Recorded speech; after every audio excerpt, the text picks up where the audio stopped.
Why was everyone ignoring her at the briefing table? Maybe because she didn't have a uniform.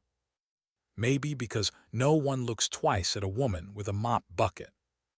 The metallic crash of the bucket hitting concrete shattered the silence of the weapons room. Water spread like spilled glass, soaking through the cracks in the floor. And then came the laughter, raw, cruel, echoing off steel and cement. Emma Walker didn't flinch. She just stayed on her knees, eyes on the puddle, as cold mop water ran down her face, mixing with the faint streak of blood from where her head had struck the wall. "Clean it up, janitor." Sergeant Kyle Mitchell's voice hit like a slap. He hurled a food tray at her feet, mashed potatoes, cold meat, gravy splattering across the floor. "Use your shirt, don't touch our rags." The laughter rose again.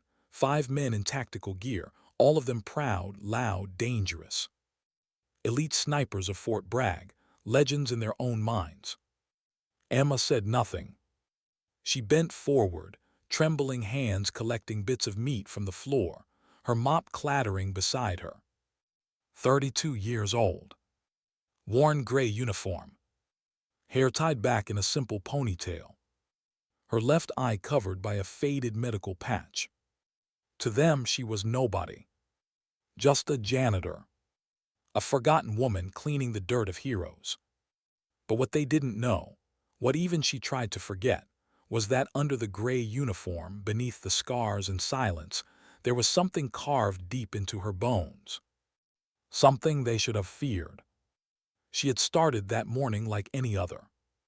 5:30 a.m. Fort Bragg's halls quiet except for the squeak of her cleaning cart's wheels. That sound had become her rhythm, soft, steady, familiar.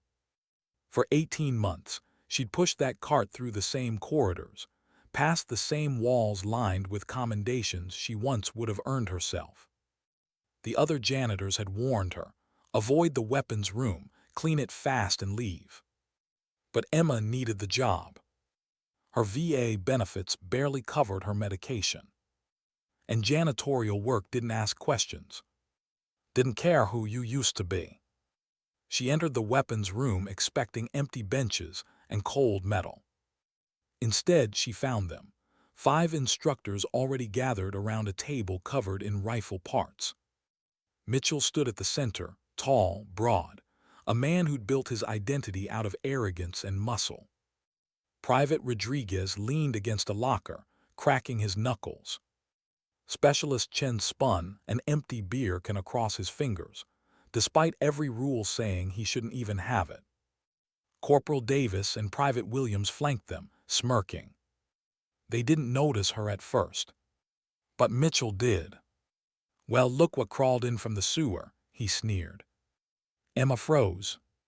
Her instinct said, leave quietly. But the door behind her was already too far. So she wheeled her cart to the corner, hoping they'd ignore her. Hopping wrong. Rodriguez kicked her bucket over. Cold, dirty water splashed across her shoes. "Oops," he said with mock innocence. "Guess you've got more work to do, janitor." Emma bent to pick it up, her right hand shaking slightly. A tremor barely visible, but it was there. The result of nerve damage. And just like that, memory intruded. Not by choice. Her mind went back to the desert, the weight of a rifle in her hands, the recoil biting into her shoulder, the world narrowing through the scope. The math of death, wind speed, distance, heartbeat. And then the scream of mortar fire. She blinked hard, pushed the memory away, focused on the mop. Chen's beer can hit her temple. The laughter came again. 10 points, he shouted, already reaching for another. Emma bent to pick it up, her collar pulling slightly. A glint of metal caught Mitchell's eye. He reached out, yanked the chain around her neck. "A dog tag." "Whose is this?" he demanded. "You steal it from a real soldier." He tugged hard enough to make her stumble against him, the smell of his aftershave mixing with coffee and cruelty. The letters were worn, impossible to read. Years of wear, sweat, and time had erased the name. But Emma didn't try to explain. She just reached up, gently took the chain back and tucked it under her collar. Mitchell wasn't satisfied. Men like him never were. He needed to see her break. "Whose tag did you steal, Janitor?" he pressed, stepping on her mop so she couldn't move it. "Some poor bastard who died while you were hiding in a closet." The others laughed. A circle forming now. Predators circling what they thought was prey. Emma stayed silent. Inside, something cold coiled in her chest. A memory of wind over a ridge. Of holding her breath while the world held still. Davis nudged her shoulder, sending her sprawling into the weapons rack. She hit the floor hard, knees cracking against the concrete. Her hand reached out instinctively and landed on the cold barrel of a Barrett .50 cal. For just a moment, her fingers curved around it. And her tremors stopped. Perfect stillness. Perfect control. "Don't touch that," Mitchell barked. He grabbed her hair, jerking her back to her knees. The pain was white electric, stabbing through her skull. But she didn't cry out. She looked up at him, her single visible eye steady. No fear. No submission. Just the calm gaze of someone measuring distance, wind, and consequence. And for the briefest instant, Mitchell hesitated. He saw something he couldn't name. Then it was gone, and she lowered her eyes again, folding herself back into invisibility. Rodriguez smirked, leaning in. "You know what, Janitor? Since you're already on your knees, clean my boots." He lifted one, showing the mud. "Use your tongue." The others howled. But Emma just said softly, "I won't." The laughter cut off like a switch flipped. Not loud defiance, just quiet truth. The kind that carried weight. The silence that followed felt heavy, dangerous. Rodriguez's jaw flexed. He wasn't used to refusal. Before he could act, the door opened. Captain Torres stepped in, officer's uniform pressed sharp, expression unreadable. He saw everything. Emma on the floor, the blood, the circle of men. He paused, then turned away. Walked out, pretending he hadn't seen a thing. Paperwork was worse than conscience. Emma used the moment to stand, her leg dragging slightly from an old wound. Mitchell saw it, grinning. "What's wrong, Janitor? Bad knee from all that time you spend on them." More laughter. He lifted his coffee cup. "You know what happens to janitors who forget their place," he said conversationally. "They get burned." He tilted the cup, letting a few drops spill at her feet. Then more. Hot coffee splashed across her shoes. He smirked. "Accidents happen." His gaze drifted to her medical patch. "Looks like someone already messed up that face." Williams, eager to impress, pulled out a knife. "Let's give her a haircut," he said. The blade gleamed under the lights.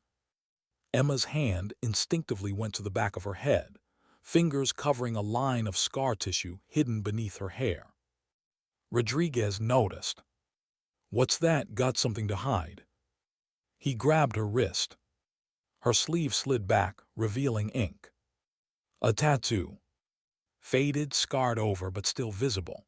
A coiled viper, and beneath it, numbers deliberately obscured. Rodriguez frowned. "What the hell is that?" Chen leaned in, squinting. "That's not some cheap parlor tattoo." Mitchell cut him off. "Lots of wannabes get military ink. Doesn't mean anything." But his voice had lost some of its swagger. Emma pulled her sleeve back down and picked up the mop again. Her hand brushed past one of the Barrett rifles. And something in her expression changed. Recognition, maybe. Her eye lingered on its serial number. Subtle modification. Almost invisible. Unless you'd used rifles like that before. Tommy Morrison, youngest of the group, watched quietly. Something about her stance, her calm, her silence, it felt familiar. The way she'd looked at Mitchell. The way she'd touched the rifle. He'd seen that before, in the desert, under tracer fire. But no, that couldn't be. That sniper had been a ghost. Mitchell wasn't done yet. He kicked the bucket again. "Oops," he said. "Guess you'll be here a while. This is all you're good for." He tore open a protein bar, took a bite, threw the rest onto the wet floor. "Clean that up too, with your shirt." Coins followed, scattered across the room, clattering into puddles. "Fetch Janitor." The others laughed again, but it was uneasy now. Something about her calm was unnerving. She bent down, picked up each coin one by one, methodically, like she was counting seconds. Outside, the day brightened. Inside, the weapons room grew darker. A strange stillness had settled in. Because even monsters can feel when the air changes. When something ancient and dangerous stirs in the quiet. Emma didn't look at them. She just worked. But in her silence there was a hum, low, steady, rising. A storm gathering behind a whisper. Why didn't she just walk out? Why didn't she report them, scream, fight, do something? Because Emma Walker had already learned the truth.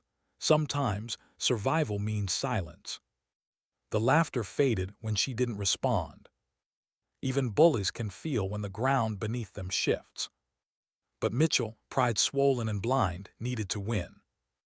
He didn't see the danger in front of him.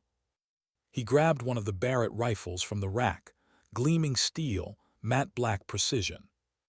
"You know what, boys," he said. "Our janitor seems real interested in the tools of our trade. Let's see if she even knows which end. Which?" He held it out to her mockingly, the weight of it careless in his hand. "Go on," he said. "Show us how you think this should be cleaned." For a heartbeat, she didn't move. Then she set her mop aside, slow and deliberate. Her fingers brushed the rifle stock. The tremor in her right hand stilled completely. The shift was almost invisible, posture, breathing, balance. But every soldier in the room felt it, deep in their bones.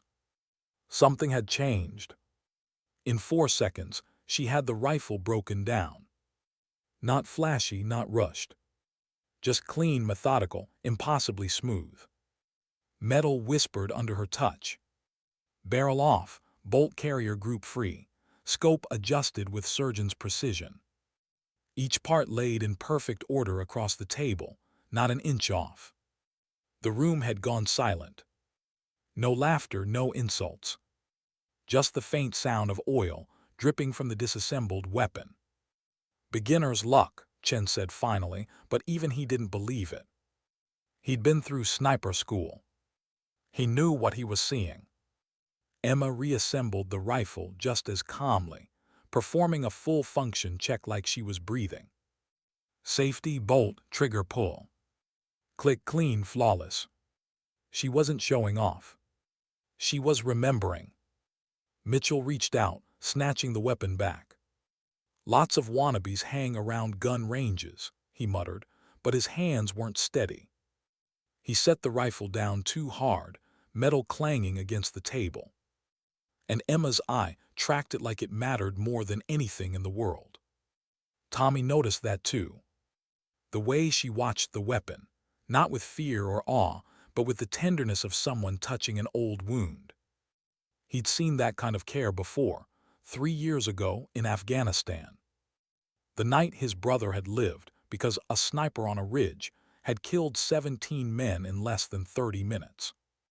A ghost they called Phantom 7. He shook his head. No, it couldn't be her. That sniper had died. Rodriguez pulled out his phone, grinning again, trying to reclaim the room. "Hey everyone," he said, turning the camera toward Emma. "Fort Bragg's finest janitor, live and unarmed." Laughter returned, shallow and nervous. "Show them how you scrub, sweetheart. Maybe you'll go viral." She ignored him. He filmed anyway. The frame caught her bent over the floor and behind her, just barely visible, that modified Barrett rifle. He didn't know what that meant. Not yet. The morning dragged on. Humiliation layered over pain until even the bystanders started to shift uncomfortably. Still, no one stepped in. No one ever does. Emma kept cleaning. Hands red and raw, knee swelling from the fall, head throbbing from the can's impact. Each stroke of the mop slow, deliberate, the repetition grounding her. She'd been through worse. Far worse. In the mountains, when the morphine had run out and she'd had to dig shrapnel from her own leg. When she'd fought for 6 hours alone, holding a ridge long enough for an evacuation that saved 13 lives. Compared to that, this was nothing. Mitchell reached for the ammo locker, pulling out a .50 caliber round. "See this," he said, holding it up to the light. "This could punch through an engine block at 1,000 meters. In the right hands, it's justice delivered from nowhere." Emma paused, her eyes fixed on the bullet. That long brass casing, that familiar dull gleam. She knew exactly what it could do. She'd seen it tear men apart, had watched it stop a convoy cold. She didn't flinch. But something in her face, something so small only Tommy caught it, shifted. Sadness. Like she was looking at an old friend who'd betrayed her. "You think you know guns?" Mitchell asked. "This isn't Hollywood, Janitor. You don't just point and shoot, it's math. Wind speed, elevation, barometric pressure, Coriolis drift. Hell, the earth spins beneath the bullet before it lands. Takes years to master, a lifetime." If he'd been watching her face, he might have noticed the faint, bitter smile that ghosted across her lips. She did know. She could have told him about the time she'd threaded a bullet through the blades of a helicopter rotor to hit the pilot beyond. Or when she'd adjusted for wind on pure instinct, with blood running into her eye. But she didn't speak. She just kept mopping. Captain Torres appeared again in the doorway, his radio crackling. This time he didn't walk away. He watched, his face impassive, but his mind calculating. Something about this woman didn't fit. Rodriguez noticed him and grinned, performing for authority. "Captain, just teaching our janitor some gun appreciation. Can't let civilians think they're one of us, right?" He expected a smirk, a carry-on. But Torres just looked between them, Emma, bruised and bleeding, and the 5 instructors circling her. He didn't answer. He just said, "Proceed," in a voice flat as stone. But he stayed in the doorway, watching.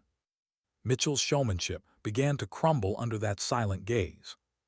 Still, he couldn't stop himself.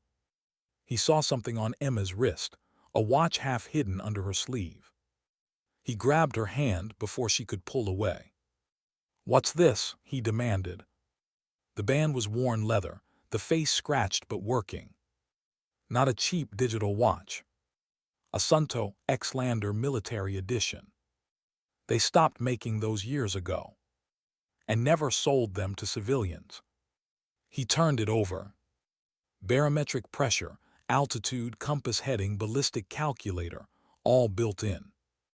The kind of tool only a long-range marksman would need. Mitchell frowned, twisting her wrist to read the back. There, etched faintly into the metal, were numbers, coordinates. Chen leaned in, brow furrowing. He read them aloud softly. 42.61 north, 71.2 wait, his voice dropped. That's Hill 437, Operation Red Wing Sector. The room froze. Every sniper knew that name. Hill 437. The impossible shot. One bullet, 1,300 meters uphill, through shifting wind at night. A single shot that broke a siege and saved a SEAL team. The shooter had never been identified. Listed in after-action reports only as Phantom 7. Mitchell's fingers loosened. "Lots of people know those coordinates," he said, forcing a laugh. "Probably got it engraved from some army surplus shop." But even as he said it, he couldn't look her in the eye. The watch was worn in all the right places. The edges scuffed where a glove had rubbed against it during prone firing. The crystal cracked from recoil shock. It wasn't new. It was used. Hard. Tommy felt his chest tighten. The puzzle pieces had been scattered all morning. Her stance, her scars, the viper tattoo, the way she touched the rifle like an old friend. And now the coordinates. The impossible shot. His brother's convoy had been saved by that shot. The one that had turned a massacre into a miracle.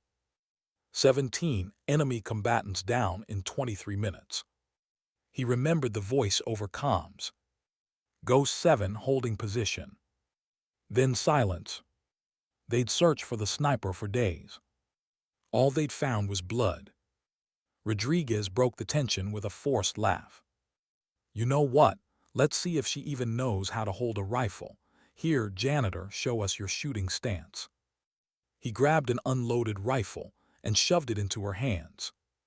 Phones came out again. Everyone watching, expecting fumbles, awkward grips, laughter. But when she lifted it, everything changed. Her breathing slowed. Her injured leg shifted, balancing her weight. Her body moved like memory. Her remaining eye aligned perfectly behind the scope. The silence was absolute. No one dared laugh. No one moved. Because this wasn't performance. It was instinct. It was truth. She held the position for 3 steady seconds, then lowered the rifle with a sigh that carried years of exhaustion. Happy now? She asked softly. Her voice trembled, not from fear, but from the unbearable weight of being forced to remember. Mitchell didn't speak. Couldn't. No one could. Tommy stepped forward, his heart pounding. The world seemed to tilt, aligning the impossible. The way you held that rifle, he whispered. Your breathing pattern, your stance, I've seen it before. He swallowed hard. 3 years ago, Afghanistan, Hill 437. Emma's gaze met his, and for a moment he saw it. Recognition. Regret. A ghost surfacing from beneath the dust. She didn't deny it. She didn't have to. Because in that moment, everyone in the weapons room understood what they'd been mocking. Not a janitor. Not a failure. But a legend. A ghost who'd saved lives they'd only read about in textbooks. A sniper who'd bled out on a ridge so they could live another day. And now she was standing before them, mop in hand, silent as ever. No rank. No medals. No respect. Just a woman with scars, still cleaning up after men who'd never measure up. What happens when the person you've humiliated stops pretending to be small? When the quiet woman with a mop finally remembers who she really is. The air in the weapons room felt heavier now, thick with something the soldiers couldn't name. Emma stood still, the rifle resting in her hands, her face unreadable. For the first time, none of them laughed. Mitchell swallowed hard. His arrogance wavered, but pride's a stubborn thing. It doesn't die easily. He needed to win back the room. He needed to make her small again. Fine, he said suddenly, grabbing another Barrett from the rack. If you think you're such a sniper, prove it. The others looked up, startled. Mitchell, Chen began, but Mitchell cut him off with a glare. He chambered a single round, the heavy clack echoing through the room like a gavel striking judgment. There's a target at 500 meters, standard range. You hit it, I'll leave you alone. You miss. He smirked. You're done here, fired, no last paycheck, no references, just gone. It was supposed to be a joke, a power move. But even he didn't sound sure anymore. Torres didn't stop him. The captain's face was still, but his eyes were sharp, calculating. He was watching history crawl out from under a janitor's uniform.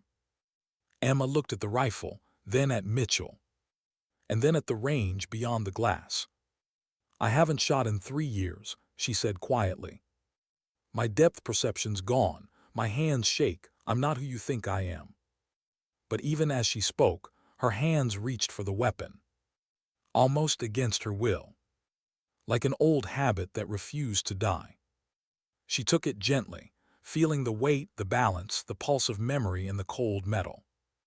Her thumb brushed the safety. Her index finger hovered over the trigger guard. And something inside her clicked back into alignment. Tommy's breath caught. He knew that stance. He'd seen it once before through the smoke of a burning convoy, a silhouette on a ridge. A phantom with a rifle that turned chaos into silence. The others gathered behind Mitchell, phones raised again. But no one was laughing now. Even Rodriguez's smirk was gone, replaced by a strange unease.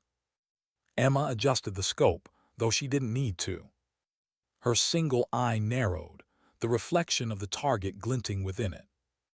Her breathing slowed, the same rhythm that had saved men miles away once upon a time. Inhale. Exhale. Have breath. Hold. And the world seemed to stop with her. No wind. No noise. Just the faint hum of the fluorescent lights and the steady beat of her heart. In her mind, the range dissolved. She was back in the Hindu Kush. Back on that ridge where everything had gone wrong and right. The cold biting through her gloves, the taste of blood in her mouth. Her team screaming for evac while she held the line alone. She could still hear her spotter's voice in her earpiece. You're not gonna make it. And her own reply, soft and certain. I already did. The rifle felt lighter in her grip, as if remembering her too. Her body obeyed instinct, not thought. Every nerve scarred, every muscle rebuilt, all of it coming together in this one perfect moment. The trigger squeezed.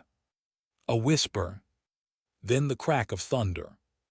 The sound rolled through the room, sharp and final. The recoil jolted her shoulder, but she absorbed it like breath. The round tore through the air, 500 meters of morning haze, slicing through the rising heat mirage. And hit dead center. A clean, perfect hole. The target didn't even sway. Silence. Absolute. Complete. Then a faint metallic ping echoed again.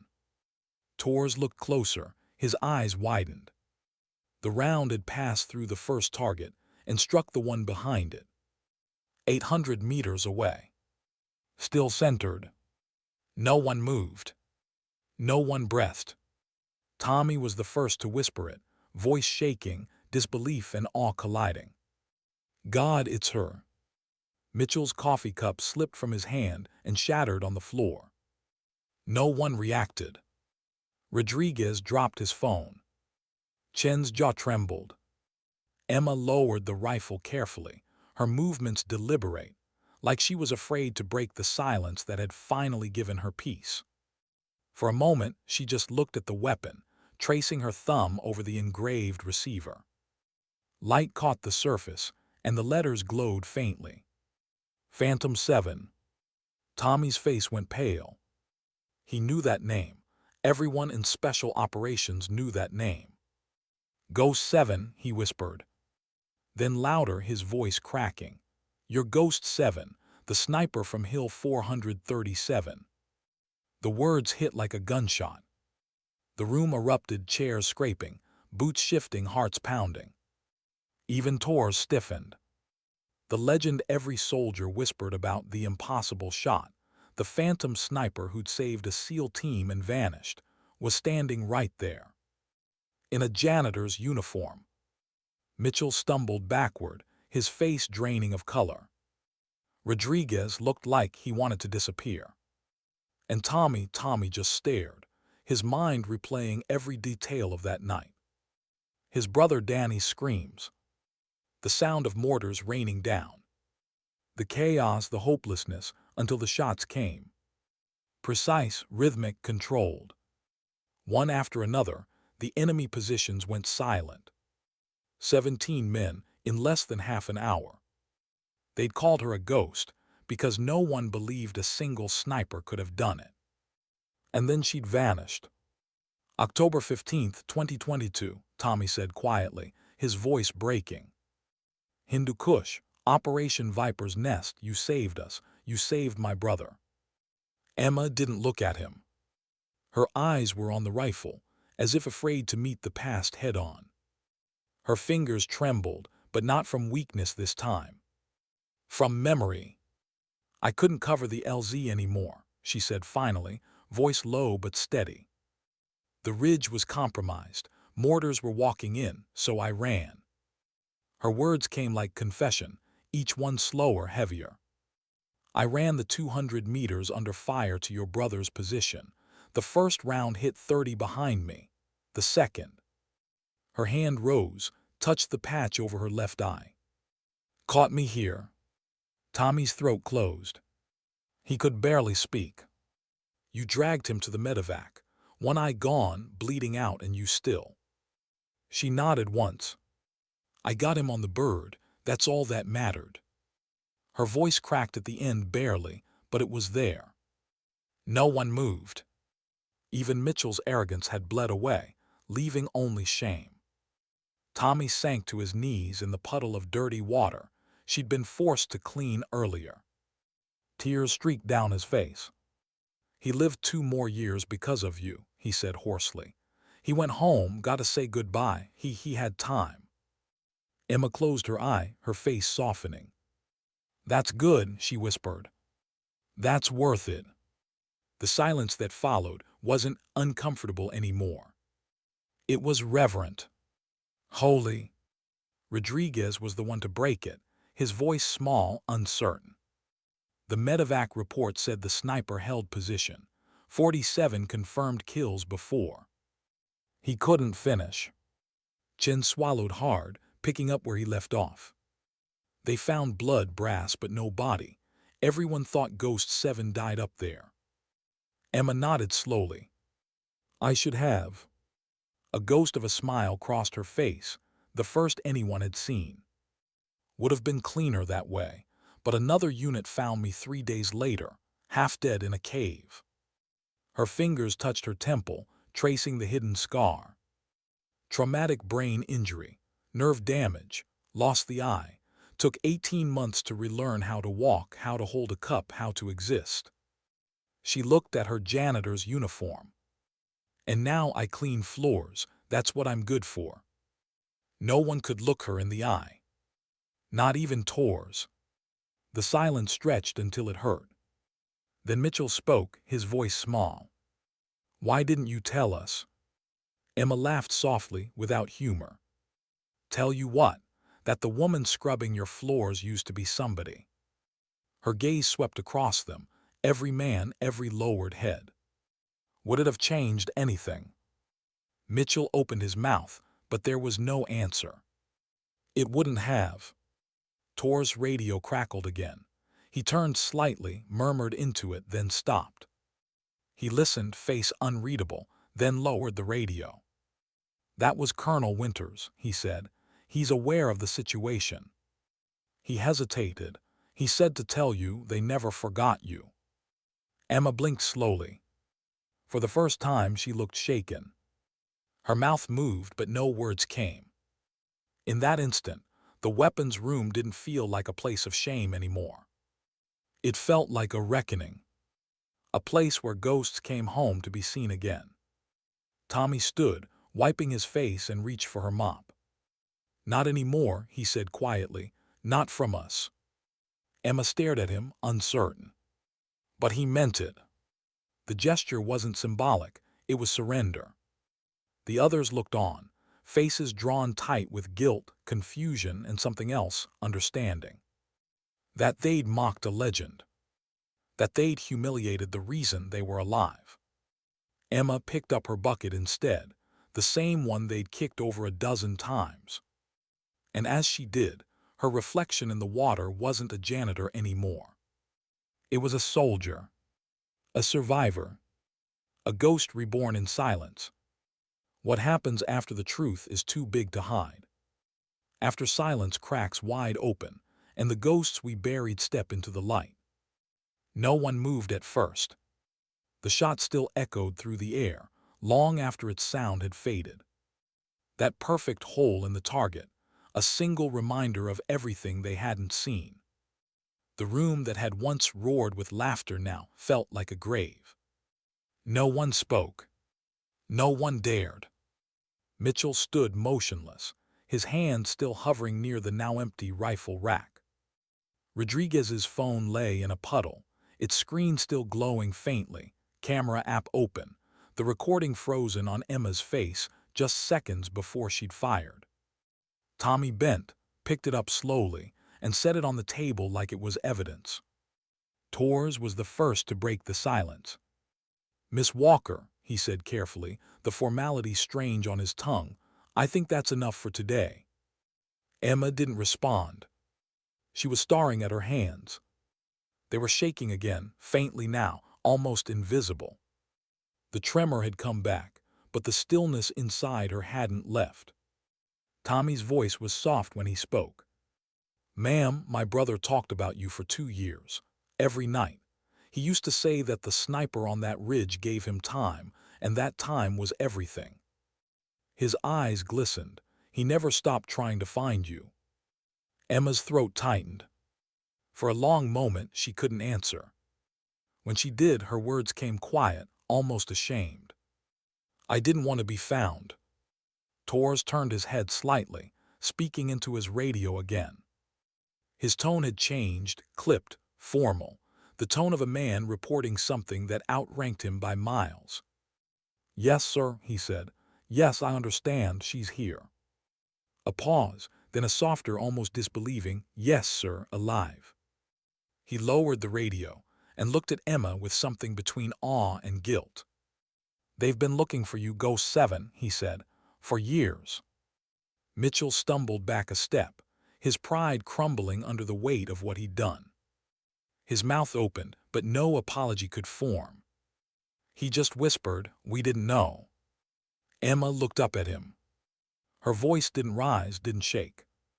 "That's the point," she said. "You didn't want to." The truth of it hit like a punch. Every man in that room felt it, not as accusation, but revelation.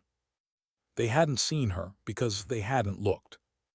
The sound of boots echoed in the hallway outside. Voices, command staff. Someone must have called it in.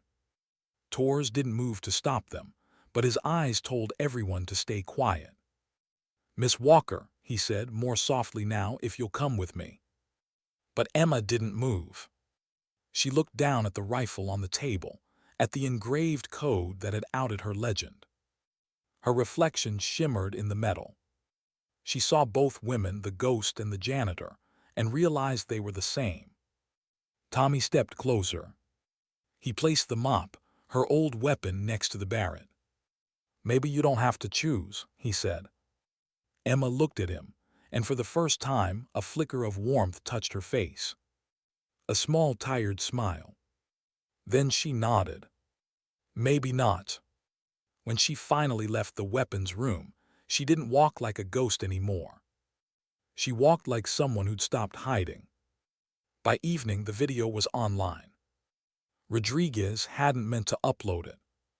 He dropped the phone, thought the recording was gone. But the automatic sync had already done its job. Within hours, the clip spread through base channels, then out, far beyond the walls of Fort Bragg. At first, people shared it for the same reason soldiers share anything shocking: humiliation caught on camera. A janitor mocked by instructors. Nothing new. But then someone paused the video, zoomed in, and saw the rifle, the modified Barrett, the etching, the faint code that shouldn't exist outside classified armories. Phantom 7. Comments exploded. "That can't be real.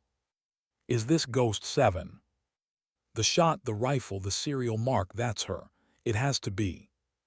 Within 24 hours, it was everywhere. News outlets blurred her face, but the story was already unstoppable. Wounded veteran turned janitor at Fort Bragg makes impossible shot. The media didn't understand what the numbers meant, but the military did. By morning, every hallway buzzed with whispers. By noon, an order came down from command: contain the situation. But some things can't be contained once dignity becomes truth. When tours came for her the next day, she was mopping the same hallway she always did. No crowd this time. No laughter. Just the sound of wheels squeaking softly as she pushed the cart. He stopped beside her, his voice low. "Command wants to see you."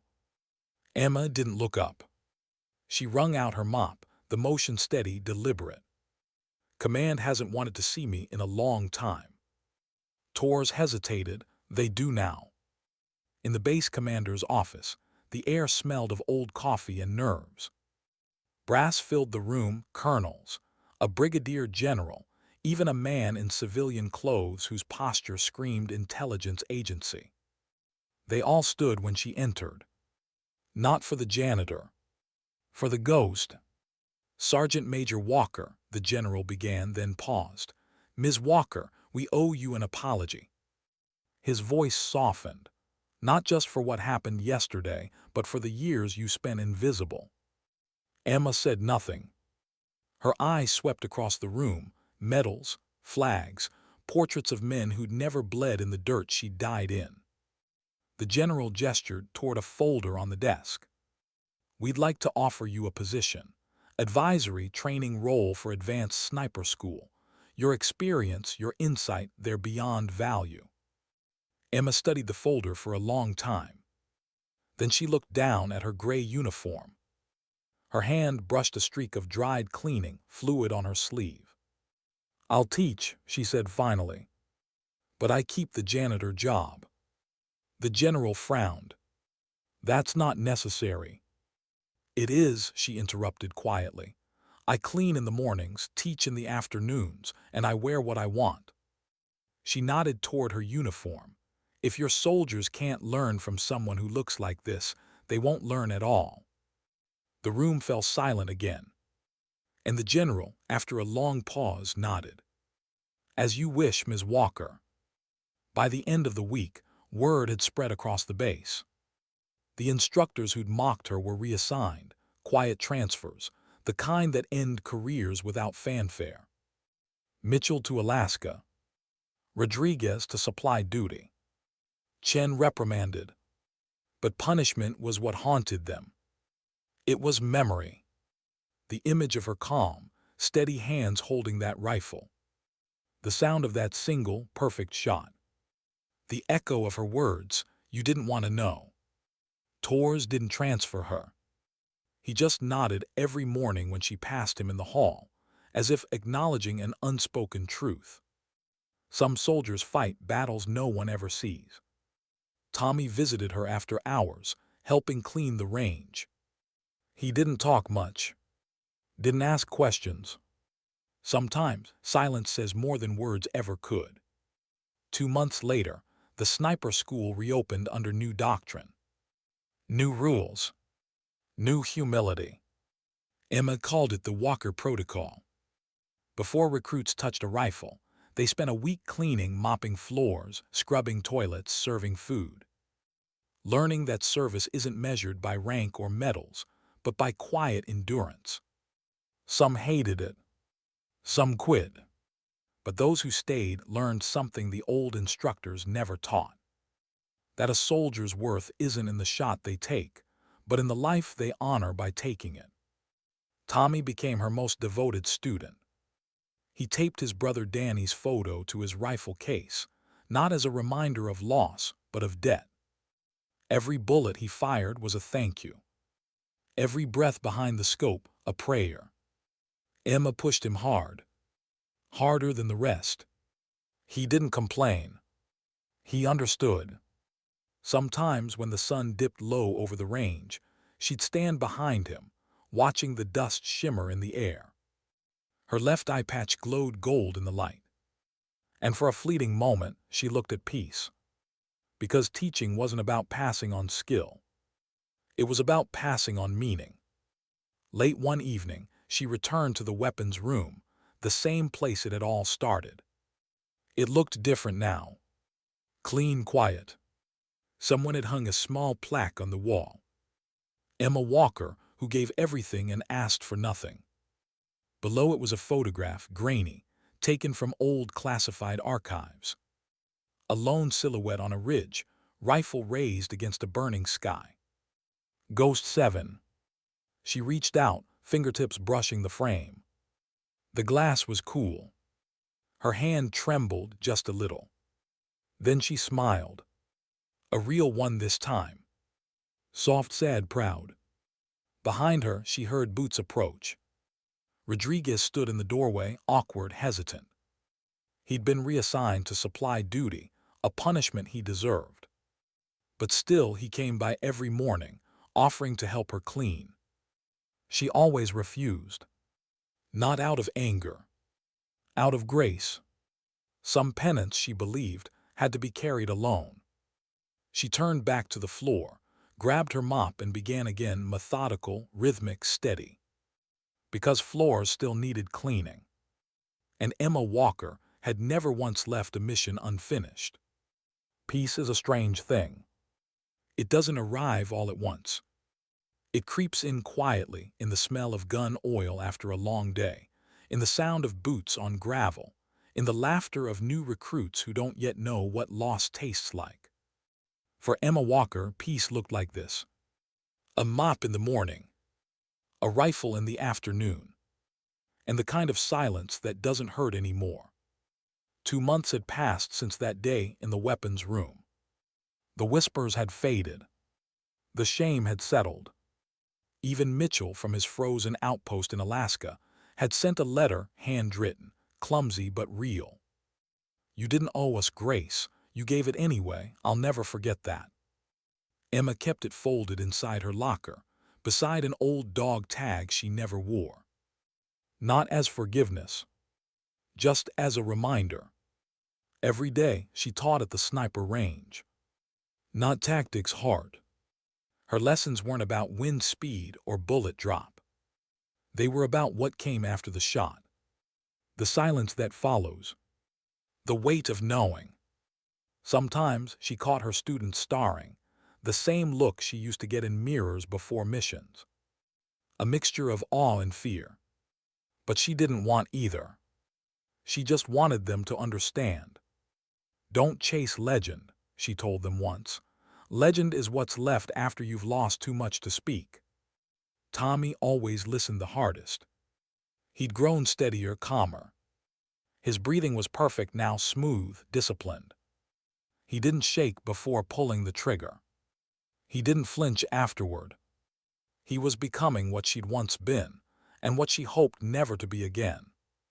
Some nights they stayed after hours. She'd clean while he reset targets. No words.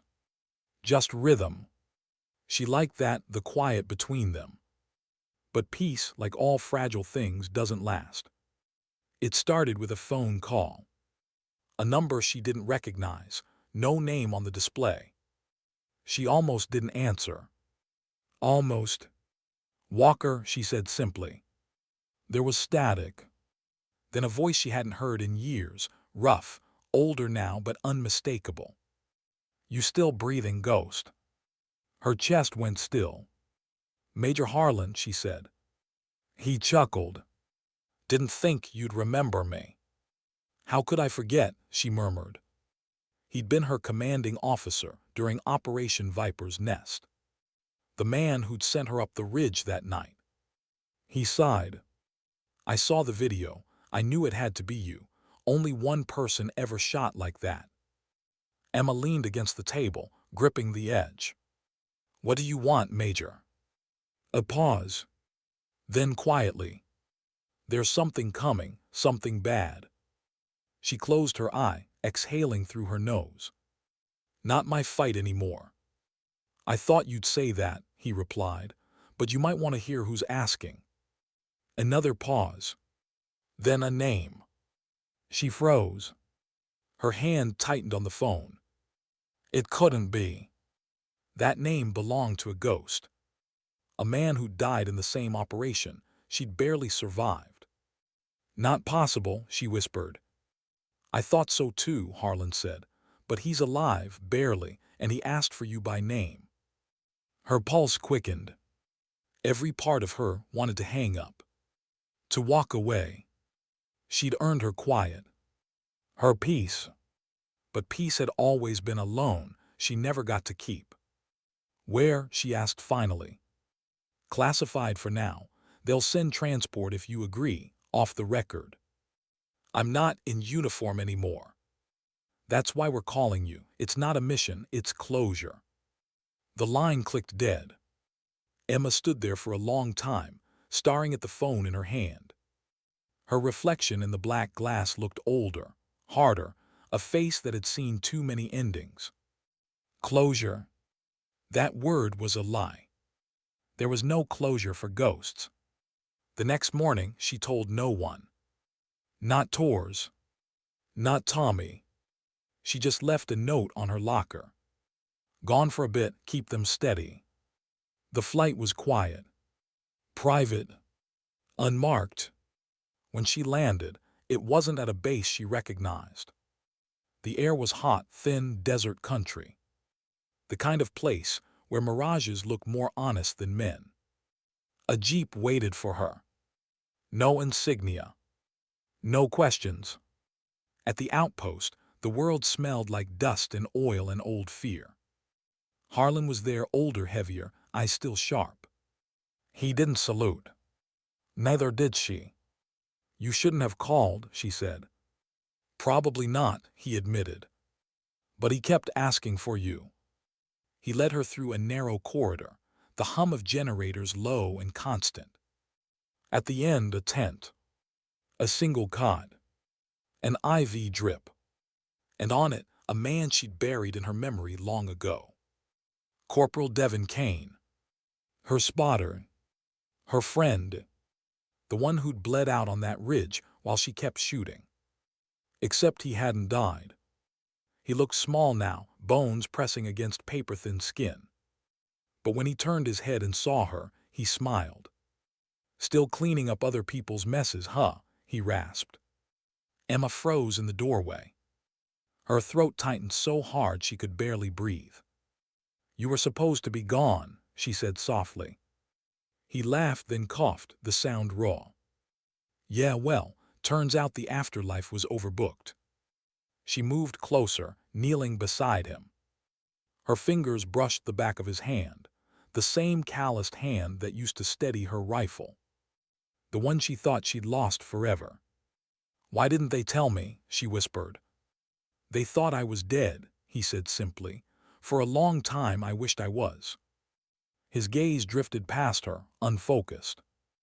They found me 2 months after the evac. Locals had patched me up, hid me. I was out of my mind half the time. By the time they pulled me out, the reports were already written. You were dead too. Emma looked down, her jaw trembling. So we both became ghosts. He smiled faintly. Guess we were never much good at staying dead. They sat there in silence for a while, 2 souls stitched back into the world by accident. Outside, wind whispered through the tents, the desert breathing like a living thing. Finally, he spoke again. I saw the video, he said. Didn't surprise me. You always did have the best trigger discipline. She chuckled softly. Yeah, well, cleaning floors helps with patience. But his smile faded. That's not why I called for you. Her expression hardened. What is it, Devin? He hesitated. There's something wrong out here. A unit went missing 3 weeks ago. Recon, same terrain, same ridge line. He coughed again, the effort shaking him. They're calling it insurgents, but I've heard the reports. It's not that. Emma frowned. What do you mean? They're not just missing. They're gone, equipment left behind. No radio chatter, like they walked off the map. Her pulse quickened. Who's running the op? He looked at her with something that felt too close to fear. Harlan. She turned toward the tent flap, eyes narrowing. I told him I wasn't here to fight. Devon caught her hand weakly. I know, but you came anyway. She didn't answer. Because he was right. She had. That night she stood alone outside, staring at the horizon. The ridge was visible even from here, dark teeth against the moonlit sky.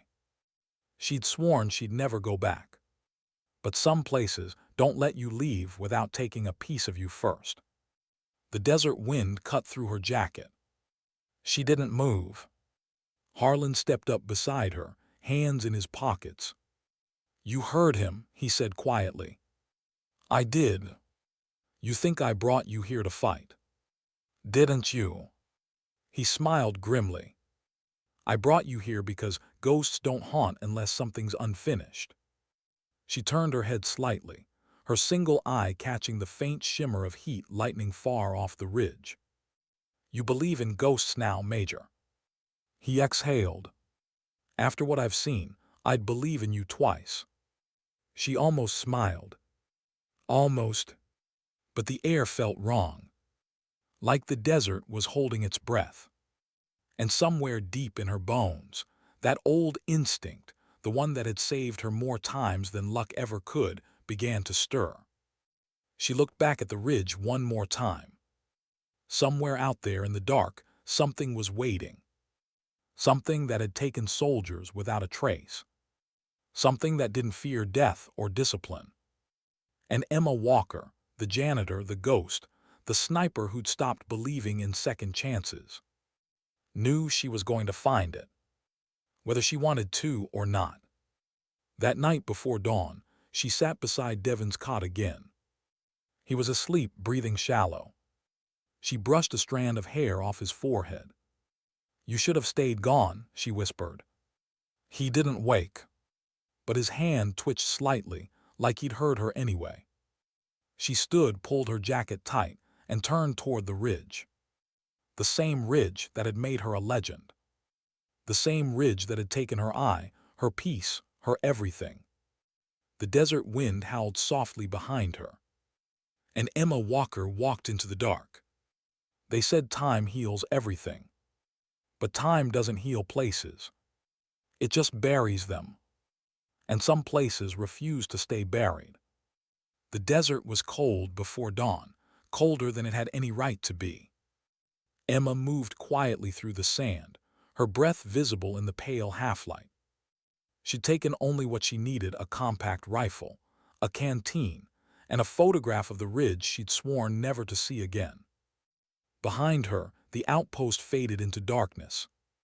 Ahead, the ridge rose like an old wound, jagged, silent, impossible to forget. 3 years ago, she'd bled on that slope. 3 years ago, she'd earned her ghost name there. Now she was back, chasing shadows that had stolen soldiers without a trace. She climbed slow, deliberate, each step stirring faint echoes of memory. The smell of gunpowder. The scream of mortar shells. The way her blood had soaked the dust until it turned black. Halfway up, she stopped.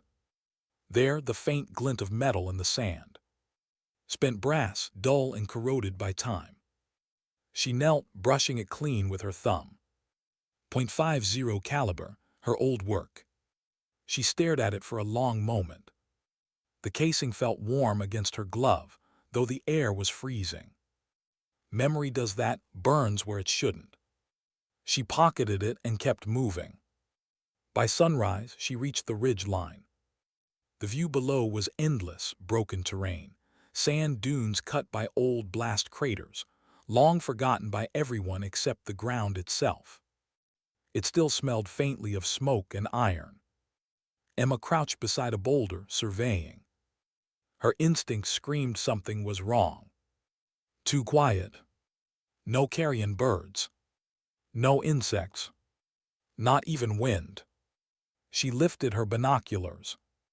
Downrange near an old supply shack, she saw it: a convoy, or what was left of one. 5 vehicles, engines cold, doors open. No movement. No bodies. She scanned again. Their faint drag marks, human, multiple. leading toward the cliff edge, then stopping, as if they'd simply walked off. Her pulse quickened. She crouched lower, scanning the ground around her. Boot prints shallow, recent. A team had come through here, and not long ago. She switched to thermal. Nothing. No heat signatures. She exhaled slowly. Ghosts again, she murmured. A voice crackled softly in her earpiece, Tor's voice, faint and distorted by distance. Walker, you copy. Satellite shows no movement within 2 clicks. You're alone out there. Wouldn't be the first time, she replied quietly. Stay sharp, he said. We still don't know what took them. I'll find out, she said. She moved forward. The supply shack stood half buried in sand, its metal walls blistered from old heat. Emma stepped inside, rifle raised, flashlight cutting through the dust. It looked like a grave. Gear scattered, MRE wrappers, helmets. No signs of struggle. No blood. No shell casings from a firefight. Just absence. She found a field laptop under a collapsed shelf. The screen was cracked, but the drive was intact. She hooked it to her wrist terminal, a leftover from the days when she still wore rank. The files were corrupted, except one. A short video, time-stamped 3 weeks ago. She played it. The image flickered. A young soldier's face filled the frame, terrified, sweat running down his temples. Behind him, the desert was dark, the sound of wind howling like a scream. They're not insurgents, he whispered. There. The video cut out. Emma froze, rewinding, trying to catch the last frame. The background shifted, something in the darkness behind him. A shape.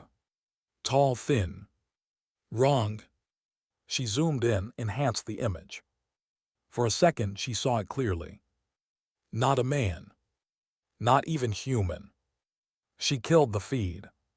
Her stomach knotted. Whatever happened here wasn't insurgent work. Wasn't any training op gone bad. This was something else. A sound outside snapped her head up. Footsteps light, deliberate, circling. Her rifle came up instantly, body lowering, breath steady. Through the broken doorframe, she saw movement. A figure standing on the ridge. Tall. Still. Watching her. Her finger tightened on the trigger. But before she could fire, it was gone. Just gone. She stepped outside slowly, scanning the horizon. Nothing but dust and heat shimmer. For a long moment she just stood there, listening to the silence. And then she heard it faint, almost too soft to notice. A whisper. It wasn't wind. It wasn't echo. It was a voice. Her name. Emma. She froze. Her breath stopped. She hadn't heard that voice in years. Couldn't have. She turned toward the sound. The ridge seemed to shift, the horizon bending with the mirage. And there, for just a heartbeat, she saw him. Devon. Standing on the edge of the cliff. Whole, uninjured. She blinked and he was gone. Her hands trembled. No, she whispered, you're back at camp, you're. But deep down, a cold truth crept through her. She left him sleeping when she walked out. And something told her he wasn't sleeping anymore. She switched on her comm. Tors, this is Walker. I need confirmation on Kane's vitals, now. Static. Tors, do you copy? Still static. The line was dead. She was alone. By late afternoon, the sun turned the world into molten glass. Emma retreated into shadow, exhaustion creeping in. She took out the spent casing she'd pocketed earlier, rolling it between her fingers. It grounded her. Something real. Something human. But then she noticed it, etched faintly into the brass.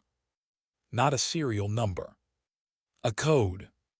The same she'd seen on the Phantom, 7 rifle years ago. Her code. Her breath hitched. How did her brass end up here on the ridge again? Unless this wasn't just where her legend was born. It was where someone wanted it to end. A shadow passed across the ground behind her. She turned fast, rifle raised. But there was nothing. The wind picked up, swirling sand around her feet. It sounded almost like voices. Men whispering. Her old team. Target left, hold 2 mils. Wind shift, steady ghost. She backed against the rock, her heart pounding. It wasn't fear. Not yet. It was recognition. The ridge wasn't haunted by spirits. It was haunted by memory. By the things she'd left unfinished. And somewhere beneath that same ground, something else had awakened. By dusk, she found a new trail, tracks, recent, leading deeper into the canyon. She followed them, moving slow, deliberate. Every instinct in her body screamed this wasn't right. The desert was too still. The silence too clean. She found another vehicle there, flipped, burned out. No tire marks showing approach or escape. Just one set of prints leading away. Barefoot. She crouched. The prints were deep, too deep. Something heavy had made them. She felt a prickle down her spine. She'd seen enemy traps. She'd seen psychological warfare. But this was something else. The sun dipped below the ridge, painting the canyon in red.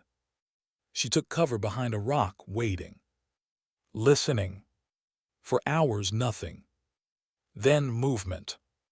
A faint shimmer like heat, but not heat. Closer. Closer. She lifted her scope, scanning. And froze. A figure stood in the open, looking right at her. No weapon.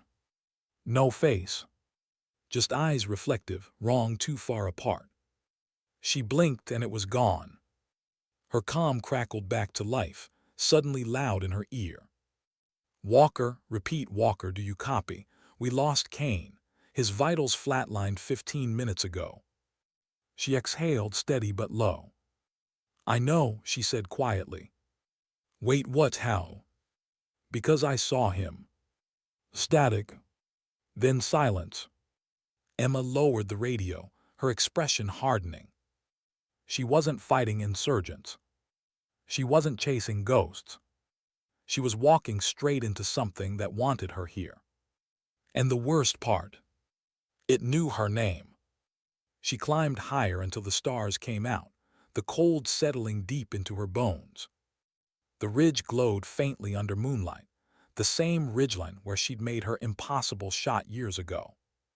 It felt alive now, breathing, waiting. Emma crouched low, eyes scanning the horizon. Her voice was barely a whisper. All right, she murmured. You wanted me back, I'm here. No response. Just wind. And then faintly, almost kindly, a whisper carried through the dark. Welcome home, ghost. She didn't sleep that night. How could she? Every sound on the ridge felt wrong, too sharp, too clean, too aware. The desert used to breathe like a living thing, but now it listened. Emma crouched near a fire she didn't light. The moon was full, throwing long, hard shadows that looked almost human. Her rifle rested across her knees, the metal cold against her skin. She watched the horizon, waiting. Hoping she was wrong. Knowing she was. Welcome home, ghost. The words still echoed in her mind. She didn't believe in ghosts. But she believed in echoes, the kind that live inside your head long after the battle ends. She'd seen hallucinations before, heard voices after trauma. That wasn't new. But this felt different. Too real. Too knowing.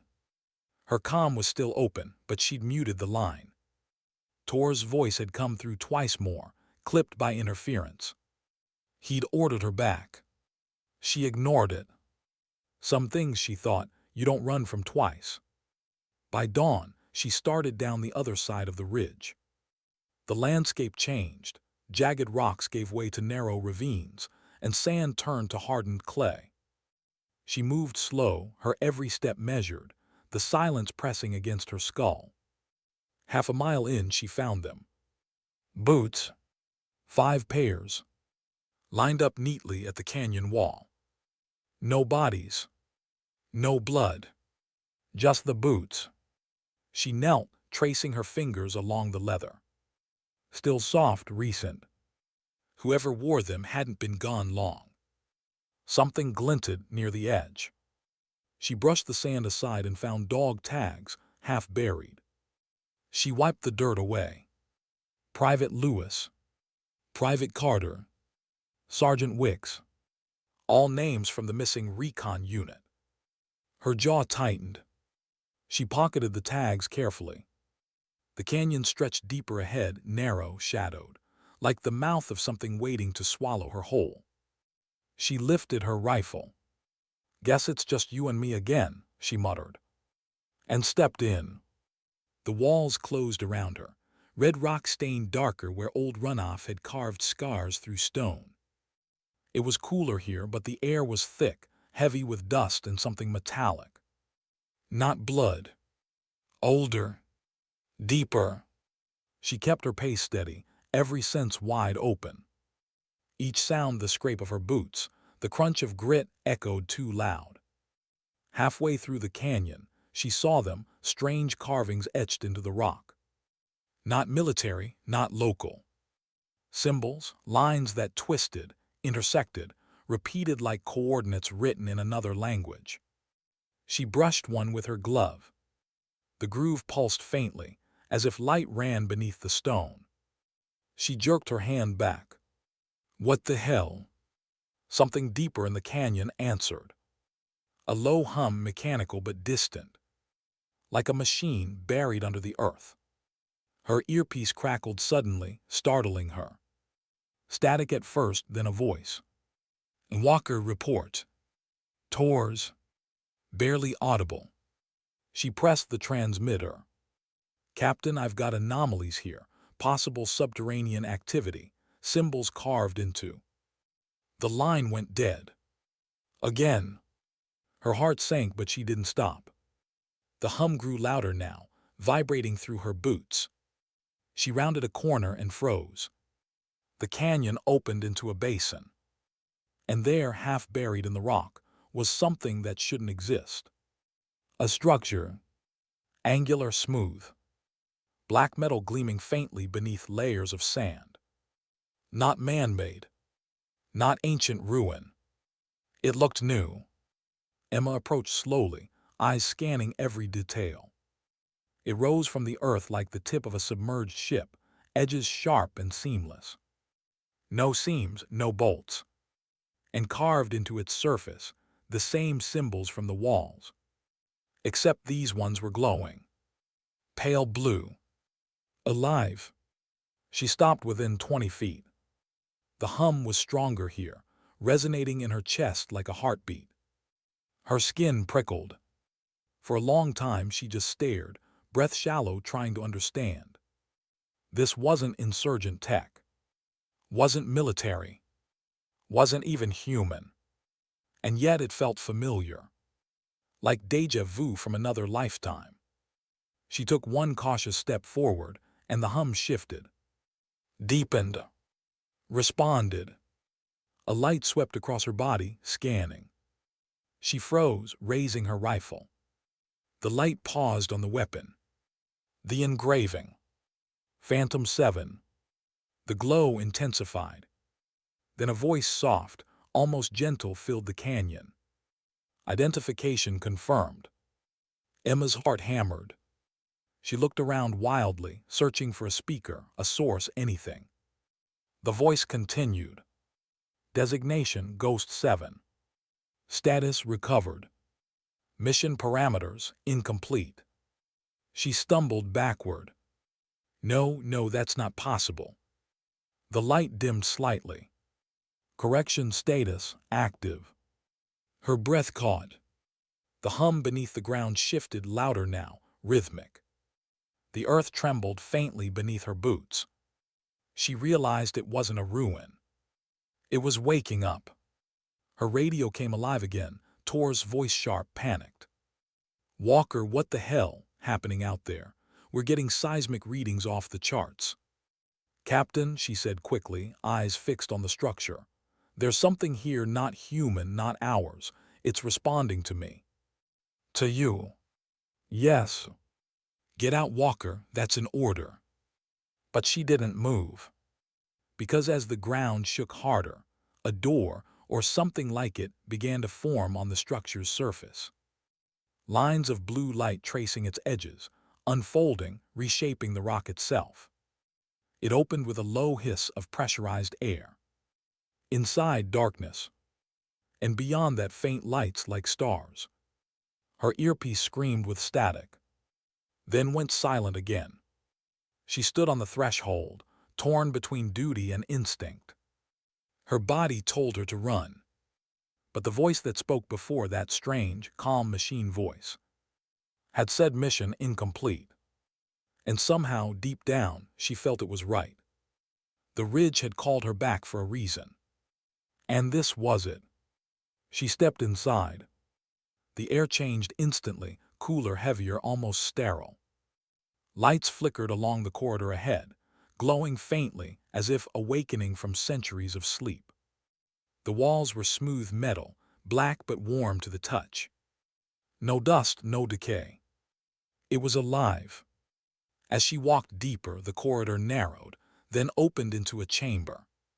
Screens lit up one by one, filling the space with holographic projections, images, data, maps. Her heart stopped when she saw what they showed. The ridge, the valley, her old mission site. And marked across it, not enemy troop movements, not terrain, coordinates, hundreds of them, each labeled with a name. Her name, over and over again. Walker E. Phantom 7 confirmed. She stepped closer, staring in disbelief. Each coordinate corresponded to a shot she'd taken that night 3 years ago. Every confirmed kill. "How?" she whispered. The voice answered. "Data synchronized during field engagement. Mission results exceeded human parameters." "What are you talking about?" "Operation Viper's Nest initiated external interface. Neural imprint transfer successful. Subject memory incomplete." Emma's pulse roared in her ears. "Neural imprint. You were selected. Integration optimal." Her stomach turned. Selected for what? The lights dimmed, and a single projection rose from the floor, an outline of a human form surrounded by pulsing lines of light. The data tags read, "Walker Emma, Neural Pattern Archive, active." Her knees nearly gave out. "You copied me," she whispered. "Correction," the voice said softly. "You completed us." Her rifle slipped from her grip, clattering to the floor. Her mind reeled. That mission, the perfect shots, the impossible calculations, the silence that had felt like more than focus. It hadn't just been her. Something had been guiding her, using her, recording her. She stumbled backward. The chamber pulsed brighter, as if responding to her panic. "You should not have come back," the voice said, now colder. The walls began to shift, closing slightly. Lights flickered. And from the far end of the room, something moved, stepping into view. Not human. Not machine. Something in between. Tall. Metallic. Its head shaped like a rifle's scope, its body covered in markings identical to hers. Her engraving. Her code. It looked at her and spoke in her voice. "Hello, ghost." Emma's breath caught. She took one slow step back. "What are you?" It tilted its head, mirroring her movement exactly. "I am you," it said simply, the version that stayed. The air vibrated with low mechanical resonance. Outside, the ridge trembled again. Emma raised her pistol slowly, her hand steady despite the pounding in her chest. "You made a mistake," she said quietly. "I don't stay anywhere." The thing smiled her smile, reflected in wrong. "We'll see." The chamber light surged, and the ridge roared to life. What do you do when the enemy looks like you? When the voice calling your name sounds exactly like your own? The chamber pulsed with light, steady, rhythmic, like a heart that didn't belong to flesh. Emma stood in the center, her pistol raised, the metal trembling slightly in her grip. Across from her, the other figure, her reflection in steel and circuitry, stood motionless, eyes glowing with a faint, impossible calm. For a moment, neither moved. "You're not real," Emma said. Her voice was quiet, but it shook. "You're a machine." The thing tilted its head. "Then why do you sound like me?" It stepped closer, slow, deliberate.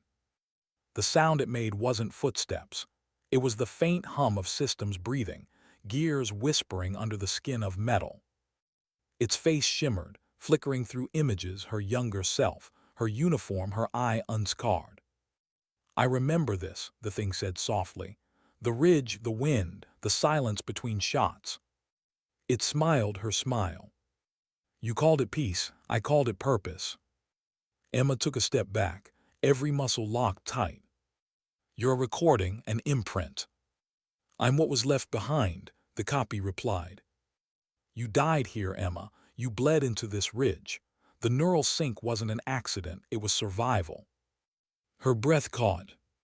"I didn't die." The thing's eyes flared brighter. "Then why do I exist?" The words hit like a round to the chest.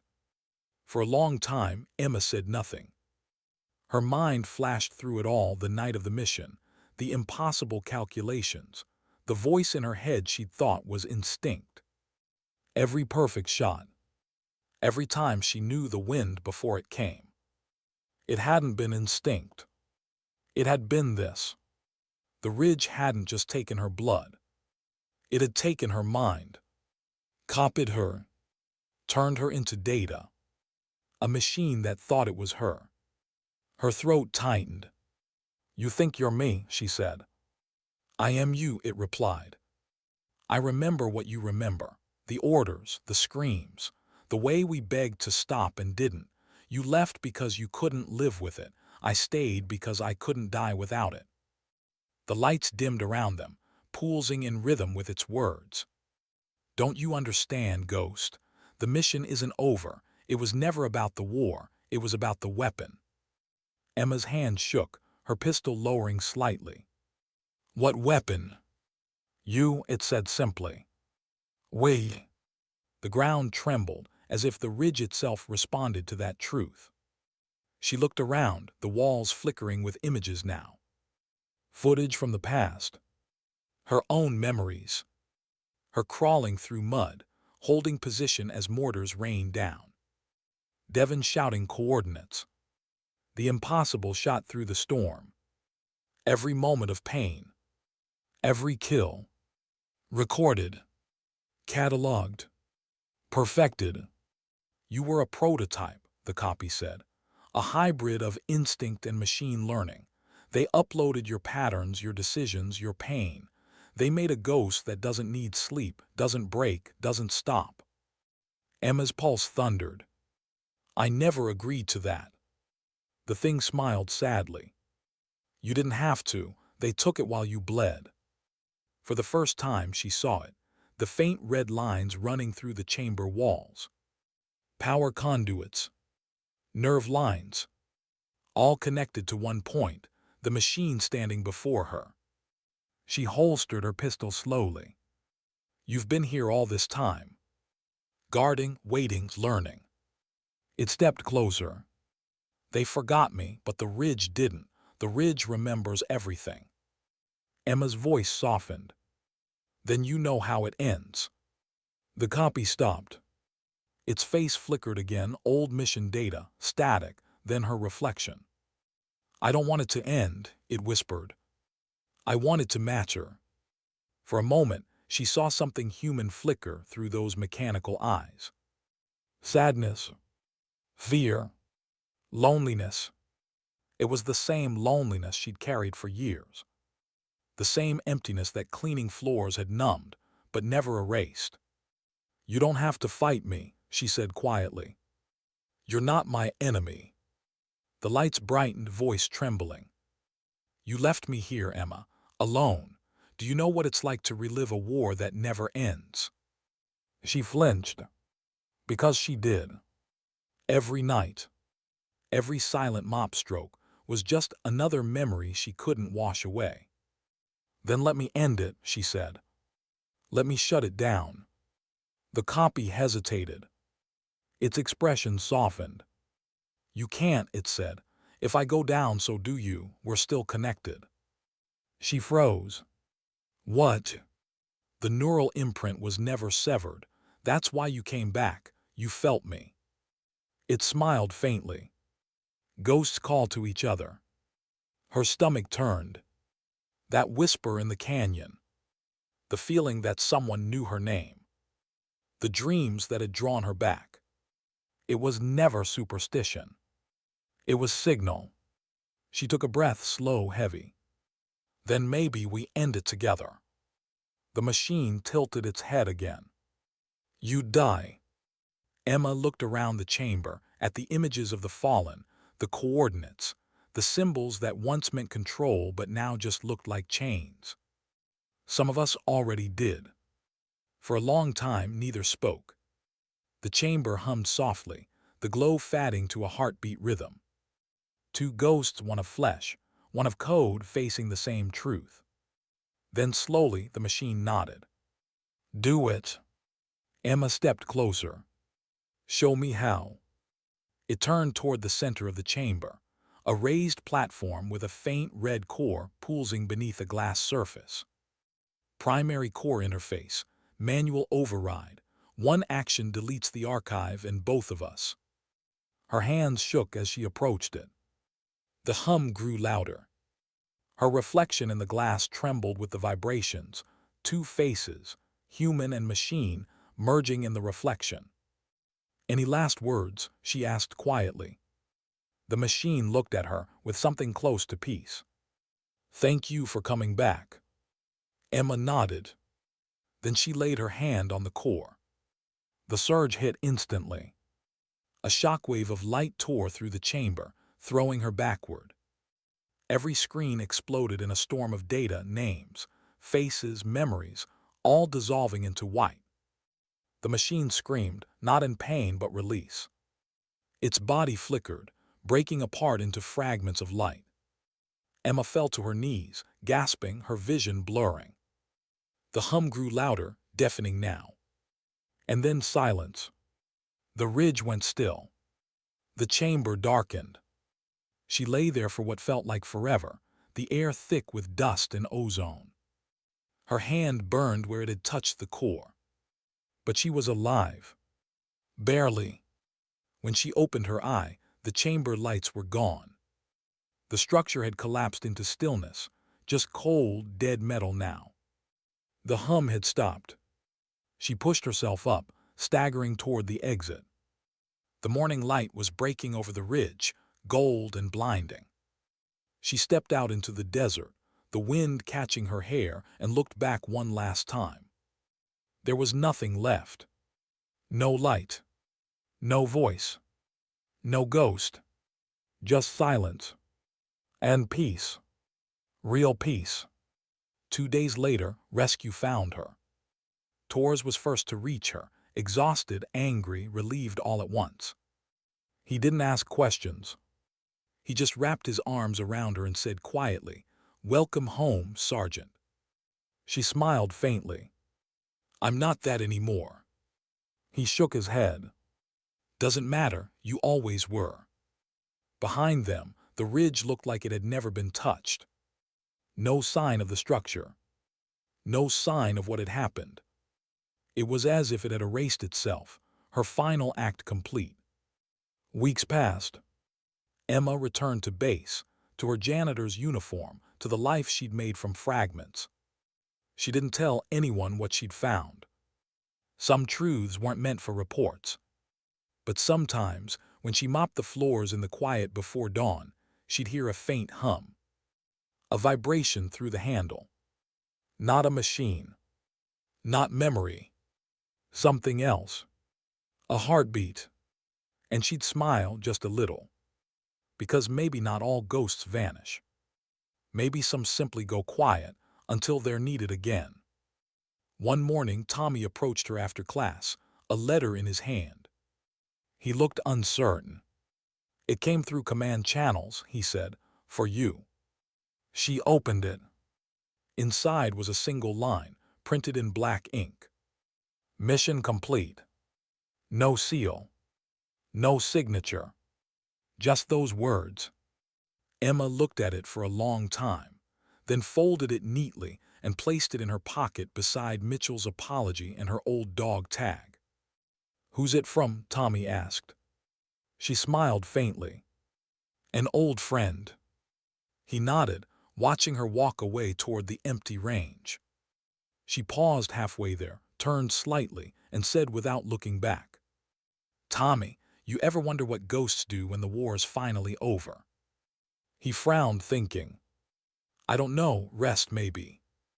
She smiled again, soft, distant. "Sometimes, but not always." Then she shouldered her mop, the sunrise flaring behind her like fire. The bass loudspeakers crackled to life, morning reveille echoing across the field. Emma Walker didn't look back. She never did. Because some legends don't fade. They just go quiet, waiting for the next call. And sometimes dignity doesn't speak. It simply acts.